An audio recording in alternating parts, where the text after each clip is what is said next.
సరే అనేది ఇక చాలామంది అట్లా అనుకున్న వాళ్ళు ఇదివరకు చూడలేదా? తుగ్లక్ ఉండే ఒకడు, ఇక చాలామంది ఉన్నారు అసొంటోళ్ళు. అట్లాంటి పిచ్చి తుగ్లక్లు చాలామంది ఉంటారు.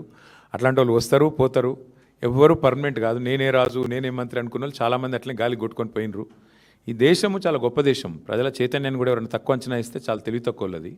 ఈ దేశంలో ఇందిరాగాంధీ గారు ఓడిపోయినారు, ఎన్టీ రామారావు గారు ఓడిపోయారు, కేసీఆర్ లాంటి తెలంగాణ తెచ్చిన నాయకుడు కూడా మన కామారెడ్డిలో దురదృష్టవశాత్తు ఓటమి పాలయ్యారు. సరే రేవంత్ రెడ్డి గారు అక్కడ థర్డ్ వచ్చారు, అది వేరే విషయం అనుకో. కానీ పాయింట్ ఏంటంటే ఈ దేశంలో అట్లా రేవంత్ రెడ్డి లాగా విర్రవీగిన వాళ్ళు, నేనే రాజు నేనే మంత్రి అన్న వాళ్ళు చాలామంది వచ్చారు, చాలామంది పోయారు.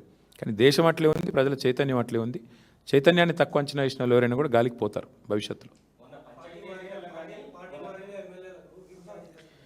పార్టీ మారిన ఎమ్మెల్యేల విషయంలో మేము మొదటి నుంచి ఒకటే చెప్తున్నాం. రేవంత్ రెడ్డి గారు మళ్ళీ నాకు తెలిసి ఇవాళ వచ్చి మేము గెలిచినాము, మాకు తిరుగులేదు వెరుగులేదు, నేనే రాజు నేనే మంత్రి అని మళ్ళీ పోజులు కొడతాడు. నేను రేవంత్ రెడ్డిని ఒకటే అడుగుతున్నా, మీరు కూడా అడగండి. ఇలా ప్రెస్ మీట్ పెడతారు కదా, అడగండి. నిజంగా నీ గవర్నమెంట్ మీద నీకు అంత నమ్మకం ఉంటే ఆ 10 మందితో రాజీనామా చేపించి ఎలక్షన్కి వా, చూద్దాంపా.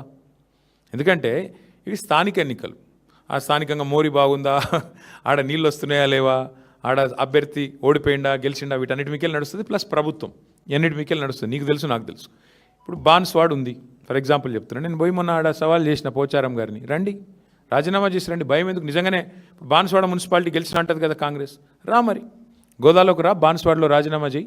ఒక పోచారం గారే కాదు, 10 మంది ఎమ్మెల్యేలు ఎవరైతే ఇవాళ కాంగ్రెస్ వాళ్ళు వాళ్ళ పార్టీలో చేర్చుకున్నారో, సరే స్పీకర్ గారు చేర్చుకోలేదని చెప్పి ఏదో సాంకేతికంగా చెప్తుండు. కానీ మీకు తెలుసు మాకు తెలుసు ప్రజలకు తెలుసు.